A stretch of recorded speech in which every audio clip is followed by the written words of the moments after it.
கிறிஸ்துவுக்குள் பிரியமான சகோதர சகோதரிகளே, இந்த மன மகிழ்ச்சியான காலை வேளையிலே நான் உங்களை வாழ்த்தி வரவேற்கிறேன்.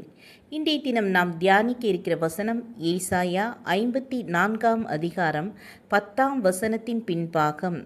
என் சமாதானத்தின் உடன்படிக்கை நிலை பெயராமலும் இருக்கும் என்று உன்மேல் மனதுருகிற கர்த்தர் சொல்லுகிறார்.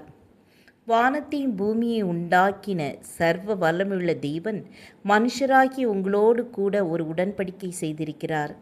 அது என்ன உடன்படிக்கை தெரியுமா? அது சமாதான உடன்படிக்கை. யாராவது ஒரு மண்புழுவோடு போய் உடன்படிக்கை செய்வார்களா? ஒருபோதும் செய்வதில்லை. உங்களுக்கு சம அந்தஸ்துள்ளவர்களிடம்தான் நீங்கள் உடன்படிக்கை செய்வீர்கள். ஆனால் புழுவைப் போல இருக்கும் உங்களோடு கூட மனதுருக்கமுள்ள தேவன் சமாதான உடன்படிக்கை செய்திருக்கிறார். அவர் செய்த உடன்படிக்கை என்ன? சமாதானத்தை உங்களுக்கு வைத்து போகிறேன், என்னுடைய சமாதானத்தை உங்களுக்கு கொடுக்கிறேன் என்று யோவான் 14:27 கூறுகிறார். இதுவே நம் ஆண்டவராகிய இயேசு கிறிஸ்து ஒவ்வொருவரோடும் செய்த சமாதான உடன்படிக்கை. நீங்கள் வாழும் உலகம் கலக்கம் உள்ளதுதான். யுத்தங்களின் செய்திகளையும் போராட்ட செய்திகளையும் நாள்தோறும் கேள்விப்படுகிறோம்.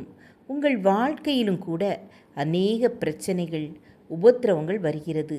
ஆனாலும் கர்த்தர் உங்கள் உள்ளத்தின் ஆழத்தில் நீங்காத தேவ சமாதானத்தை வைத்திருக்கிறார்.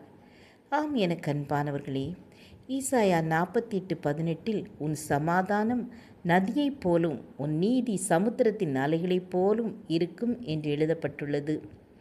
சமாதான கர்த்தர் உங்களை தேற்றுகிறார். தேவ சமாதானம் உங்களை விட்டு விலகாதிருக்கும் என்று கர்த்தர் சொல்கிறபடியால் கலங்காதிருங்கள், திடமனதாயிருங்கள்.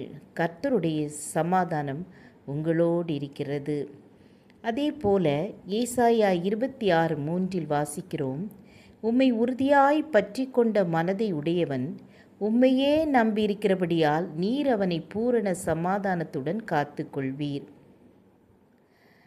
இந்த வசனத்தின்படி கர்த்தர் உங்கள் ஒவ்வொருவரையும் சமாதானத்துடன் காத்து வருகிறார். அதற்காக ஒவ்வொருவரும் நாம் கர்த்தருக்கு நன்றி செலுத்துவோமா? ஜெபம் செய்வோம். கிருபையும் இரக்கம் நிறைந்த கர்த்தாவே, சமாதானத்தை உங்களுக்கு வைத்து போகிறேன், என்னுடைய சமாதானத்தையே உங்களுக்கு கொடுக்கிறேன் என்று சொன்னீங்களே ஏசப்பா.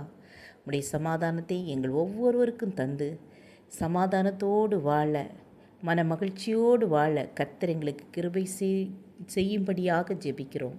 இயேசுவின் நாமத்தில் பிதாவே, ஆமேன் ஆமேன். God bless you.